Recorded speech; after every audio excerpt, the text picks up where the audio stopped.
Well, thanks. Thanks very much, Brian.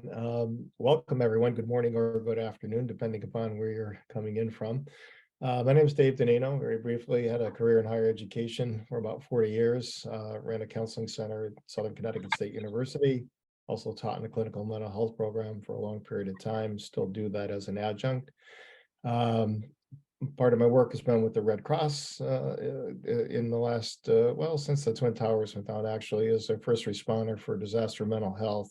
So I've been involved in a number of on-site shootings, Sandy Hook for one, Las Vegas for another, and numerous natural disasters, Katrina, Harvey, etc. So I do that work with the Red Cross. My background, though, really in a nutshell, I paid a lot of attention to suicide and suicide prevention in the last 30 plus years. So I'm always pleased when Brian invites me in to spread the word, generally to make people more comfortable about dealing with suicide and asking the question. So I hope I can lend that voice to the conversation today. Absolutely. And Dave, you're underplaying your vast experience in the Red Cross, all the things that you've been involved on, and your love of the Beatles. So Dave will also be handling any Beatles questions as we move forward. Yeah, good morning, good afternoon, everyone. My name is Robert Schulz, coming to you from a little north of the Los Angeles area. And great picture, just kind of over the mountain from where I am. And you know, I'm just feel privileged to be able to be with you all today. I also have a pretty long history in working in higher education. I'm a licensed psychotherapist. Spent a lot of time working in college counseling centers, also in the disability services domain. Served as an adjunct professor at Pepperdine University for many, many years. So in addition to my work as a therapist, I have been heavily involved in kind of the whole world of crisis management, everything from the prevention side through the post-vention side.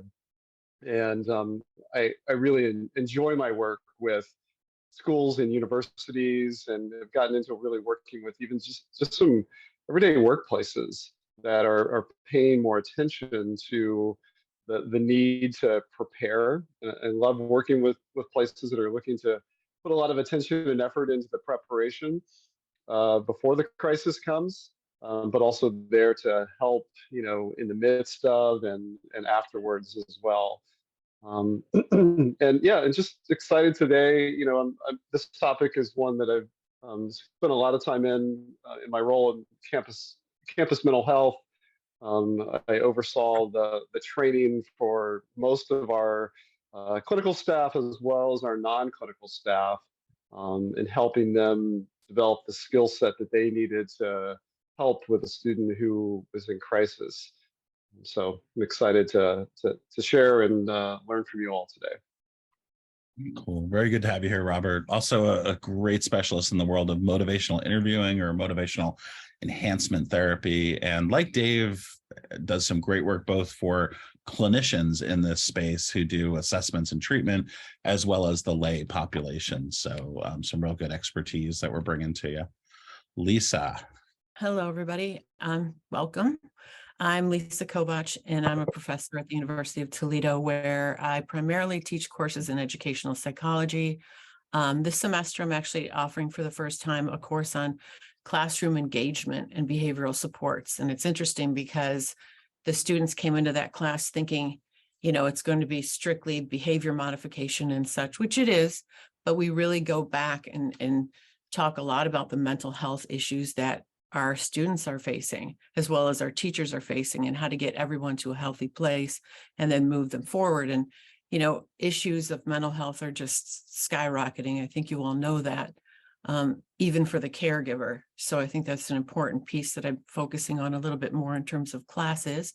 I also offer classes on threat assessments, case management, and, you know, like Robert, sort of this prevention through post-vention. And I think the post-vention piece sometimes is forgotten, you know, and that's kind of a little bit of what I'm going to talk about today for a very short time is something's happened. Now, what do we do? You know, how do we help the community? How do we help the first responders, right? How do we help those students navigate through the process?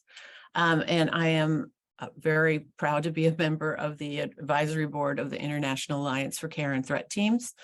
And I direct at the University of Toledo, the Center for Education in Mass Violence and Suicide, where we have a gathering of experts in all different facets of this world that we're living in terms of threat assessment and follow-up and such. So yeah, that's kind of me in a nutshell. And I just co-authored a book with Brian and Bethany on white supremacist violence. So that's a conversation for another day, but definitely a major issue that we're facing right now. Yeah, absolutely. I jokingly refer to Lisa as Dr. Contagion. So anytime we have a contagion, I feel like it's good. It's like a cool, like Bond villain name, right? Yeah. Whether it was like on 13 Ways or, as these issues come up in society, she's been our go-to on issues of suicide contagion, especially in the K through 12, but also in the college population. And not to take away from Dave or Robert, because I know they've done work in that space too. And Nina. Hi there. I'm so impressed by all the different experiences from the individuals that have been introduced so far and feel like it's an honor to be with them. So my background is that I was a federal agent for the Bureau of Alcohol, Tobacco, Firearms, and Explosives for 25 years. I dealt with a lot of different individuals from suspects to victims and had a dose of different situations that we had to deal with throughout my career. From there, I moved on to world of education and ran a large inner city school district and ran a team of officers. And unfortunately, suicide was very commonplace and suicidality with students, and got a lot of education that way and learning to deal with it boots on the ground, and had a lot of dealings also with the Red Cross and some great folks from different stakeholders around the district that supported our students.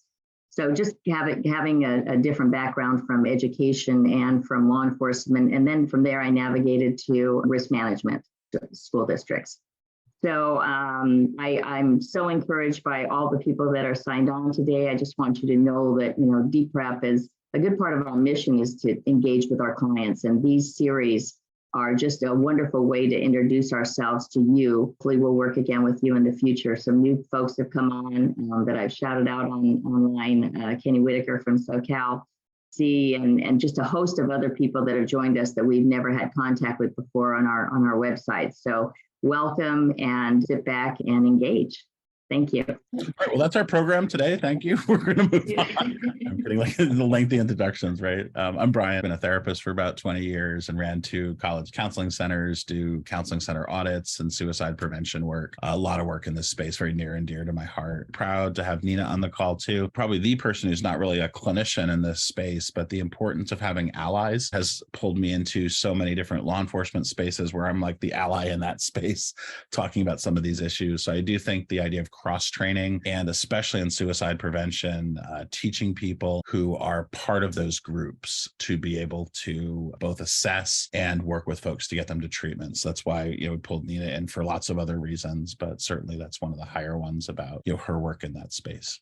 Suicide assessment in a nutshell, and we've joked about this when we were building the program, literally we could probably spend 2 days covering these topics, especially with this panel, like the folks that we pulled in. Again, my thanks too for Lisa. We looked at the roster of who was coming in, and at like 11:30 last night, I'm like, Lisa, can you come just whatever you can share about Contagion for a little bit? We have this great group, would you mind? And she was very willing to do that. So thanks again for that last minute ad. You're welcome. So, when we think about suicide assessment, I think the long and the short of it is this idea of modeling, that we really want to look at this first from a staged model, that we're going to have primary areas of prevention that I look at like a big pond or a big lake, that these things might be programs in higher ed that we see with JED, with QPR, Safe Talk, lots of different suicide prevention programs in this triage and gatekeeping space. When we move a step down, if you will, to like secondary interventions, what we get to are non-clinical screenings. What I mean by those is they're screenings, they're a little more intense, there's some more targeted questions, but they're often done by non-clinicians, and they should not be substituted in as like a clinical assessment. So if I'm doing a suicide assessment, this really should be about 50 questions over the course of an hour to do it well. In a non-clinical assessment, this might be a case manager or a career services person, an RA or an RD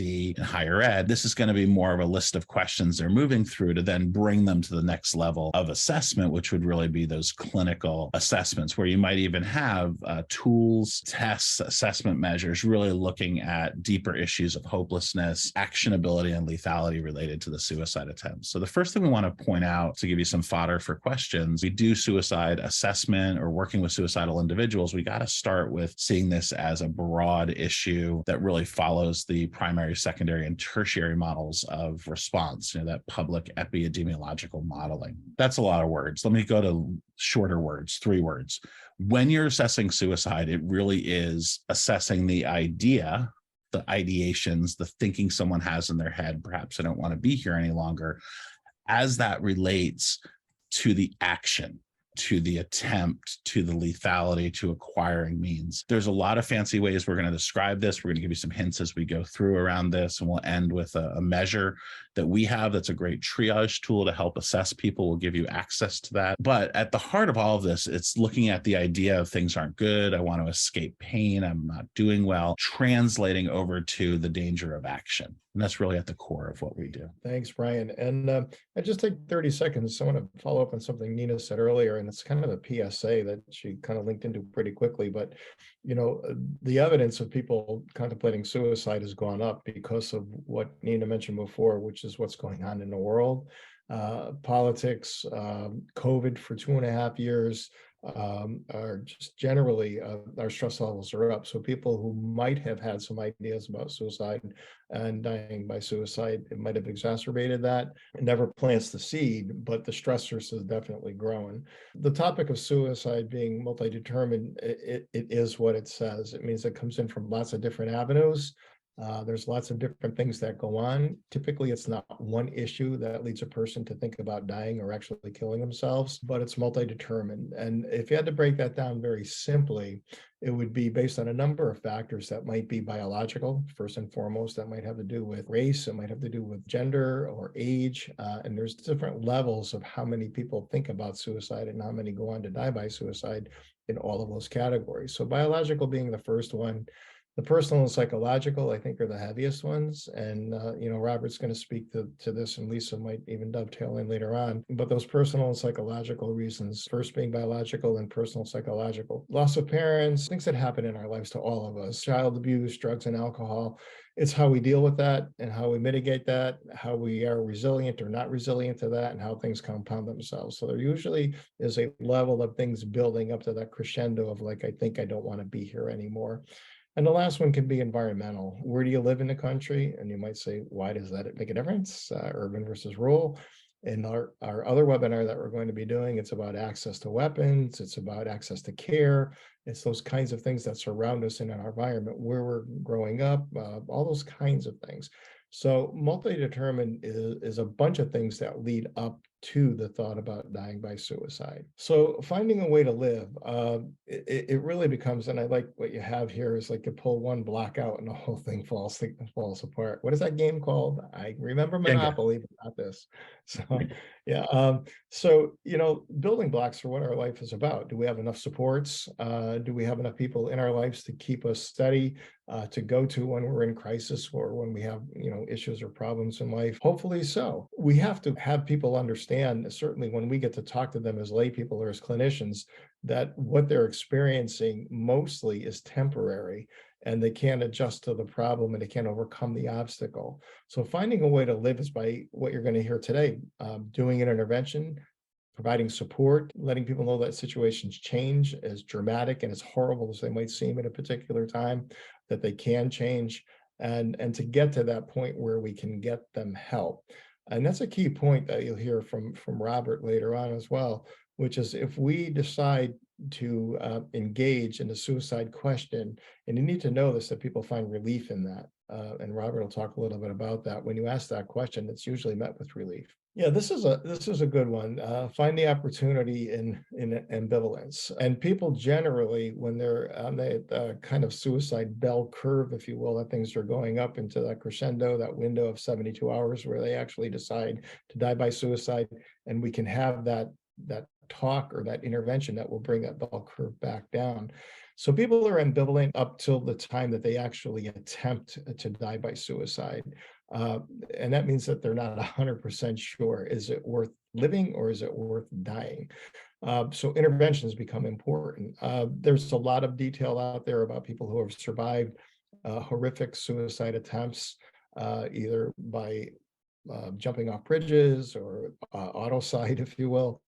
That said, I really didn't want to do it anyway, but I had no other way to deal with what my emotional instability was. So if we have ambivalence, we have an opportunity to ask more questions, maybe bring the temperature down for the person. And just remember this, if you remember nothing else today, anytime you try to bring the temperature down when somebody says, I'm thinking about dying by suicide or killing myself, it's going from a 10 to a 9.5. You cannot de-escalate to a 5, a 2, or a 1. It's about just finding a space where you can make contact and the person feels heard. It's really about that. Simply care and compassion, right? I think that's why you're all on a call today, regardless of what your role is, whether you're clinically oriented or you're you're a college administrator, residence life, your school teacher. Care and compassion. You're on the call to inject that. So when we hear distress, what do we want to do? We want to stop and we want to listen to the person. And then we want to show care and compassion. And even outside the realm of suicide, anytime you look at a friend's face, a family member, one of your children, and you see something's amiss and you ask the question, what can I help you with? You don't look well today. Is there anything I can do for you? Often that's met with open arms, and people will maybe then start to talk about what it is that's bothering them in their lives. So we want to exude that, and I think the 1, 2, 3 about recognizing that people are in trouble, we hear it every day, whatever that is that they're lamenting about. We know they're in trouble. We talk to students in your environment, K to 12 or higher education, even in our community jobs. When demeanor change, when people aren't tracking well, they don't look like they normally would look to you. So we have to recognize that. And then what do we do with it? And Robert's going to talk more about that in a little bit. What do we do when we see that people are in trouble? How do we ask that question? Which is number 2 to get to the question. The most important thing we'll talk about, I think, ad nauseum today, is asking the question. And the thing, the takeaway is not to be afraid to have someone say yes. And how do I hold it? What do I do with it? And then the opportunity to intervene. And in more elaborate training, you'll get that. Brian had a bunch of them up on the screen earlier. I think most of us on this call that are clinicians have done all those trainings, and QPR, ask, at risk, all of those, mental health, first aid, etc. So be there, equip yourself with tools, and then, as I just mentioned, this is really critical, know what to do with yes. The most important thing to remember is that most people are afraid they'll get a yes answer, so they won't be direct with the question. And you have to be direct with the question. That's just a proven fact. So that's really critical.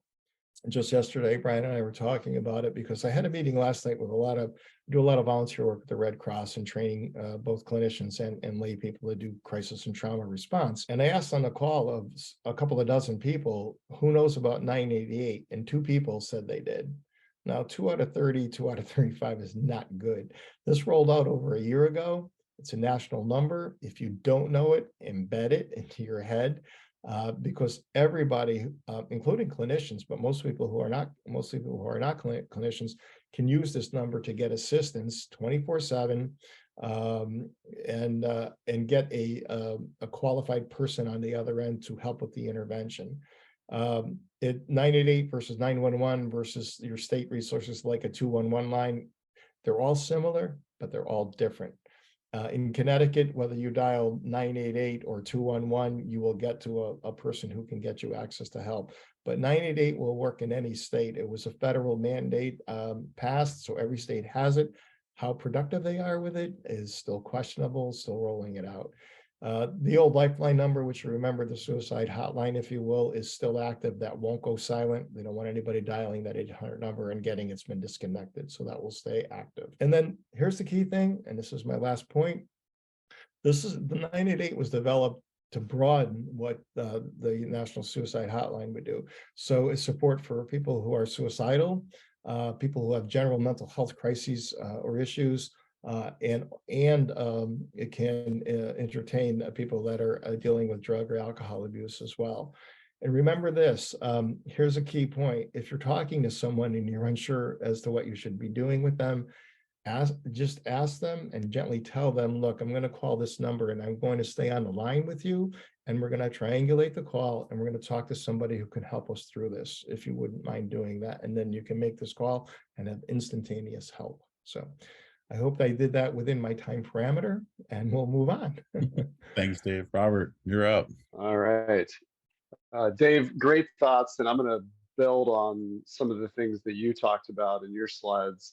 Yeah, and the first one is just, this thing of, if you ask, and we talk a little bit about myths and truths. If you ask about suicide, you're not putting the thought in someone's head. And that's one I think we really try to, when we're doing training for, whether it's clinical staff or lay professionals, there is sometimes that concern. If I bring this up, I don't want to be the one that has created this.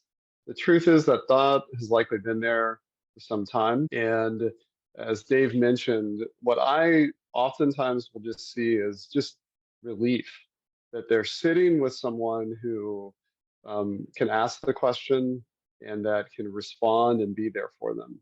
So definitely not one that we should hesitate in asking. It's already there. This is one, too, I think it's a myth, is that, and one I really like to dispel, is that, when people are making a threat of suicide, they're doing it for attention. And, how I usually respond to that is that oftentimes if they're having to reach a place where, even if they're using the word suicide for attention, it means that there is some sort of pretty significant pain happening. I like to use I do a lot of training on the trauma-informed care model. And I like to think about this as, sometimes when someone's in distress, they're behaving in ways that sometimes is hard to understand. And those that are around them, sometimes, they don't know how to respond. And sometimes they grow tired sometimes of responding. But what I would say to you is that, if it's getting to that place where someone is using the word suicide, it's a sign that something is really wrong. And I think when we think about suicide as an attention-seeking thing, it's really coming from a place of judgment. And I like to think about it as, rather than like, oh, why are you doing that? Really kind of coming from that trauma-informed place of, what has led you to this place? That you're in this much pain, that you're feeling suicidal, that you're talking about suicidal, I think is a much more helpful way to think about it.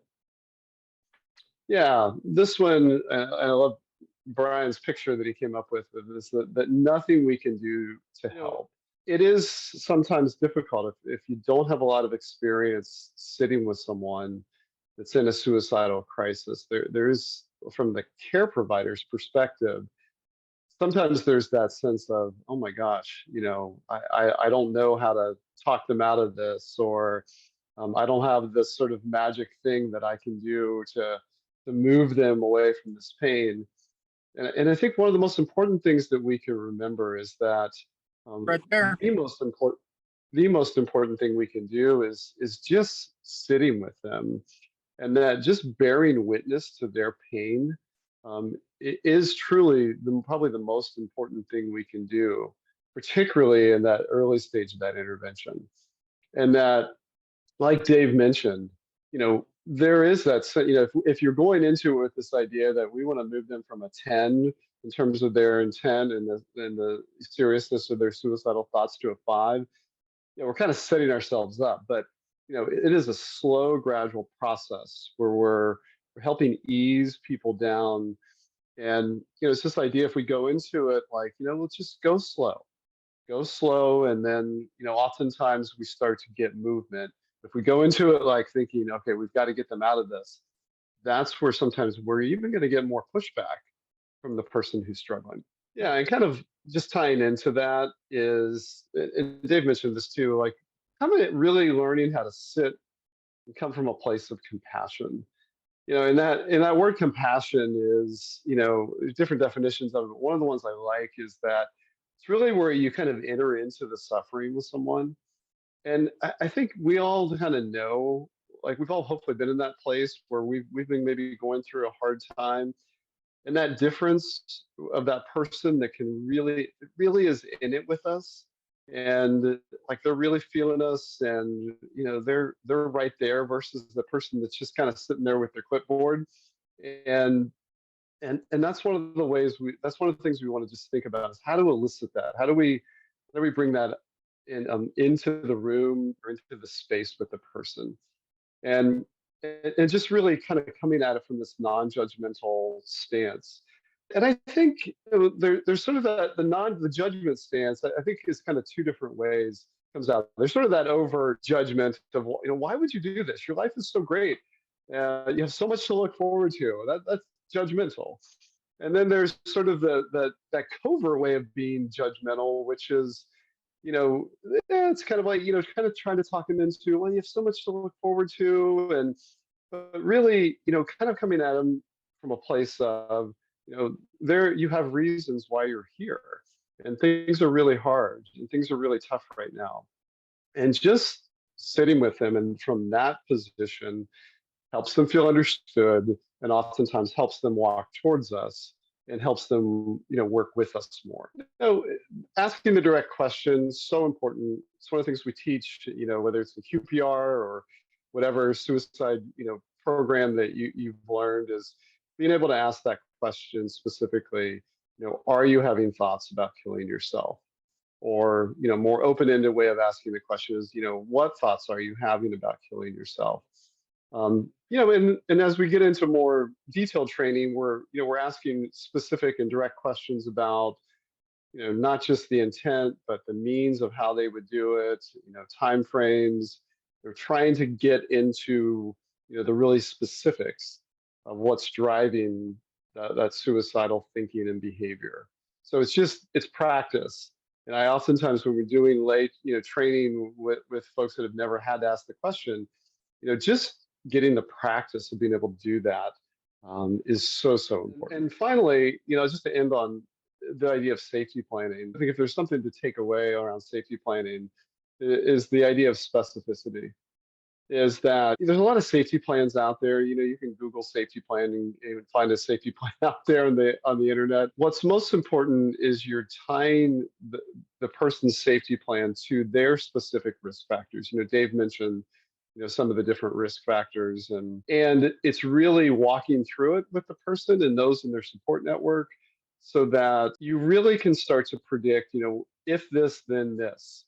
And really taking the time and a good safety plan, and the safety plan meeting with a client and those in their support system, it takes some time, but that time is worthwhile, because I've just seen so many times where a safety plan hasn't been well written, very generic, and things are missed. So take the time to develop a really effective, comprehensive safety plan. All right, thanks, Brian. Yeah, thanks, Robert. As I was listening to you, I thought a little bit about, before we jump over to Lisa, just some of the challenges in different professions related to asking the direct question and, developing a safety plan. And Nina, I know you've spent a lot of time in law enforcement and working with law enforcement. Maybe you could talk just briefly about, some of the challenges with certain professions, particularly law enforcement, around the discussion of suicide, the destigmatization of suicide, and how to help folks who might feel like part of their professional requirement is to be put together and not to show vulnerabilities, because that's a population that I worry about, as well as like first responders and people in those high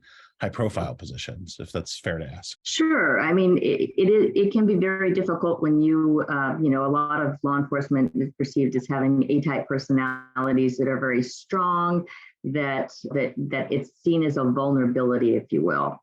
And so that's something that we just need to be cautious about, is just making sure that if you are dealing with somebody that's going through this, you're also able to recognize your coworkers and how they're dealing with the stress of this, and just making sure that there's no other trigger points. I mean, there's in your career throughout law enforcement, you deal with a lot of different things, and amongst them are people that are suicidal or have committed suicide.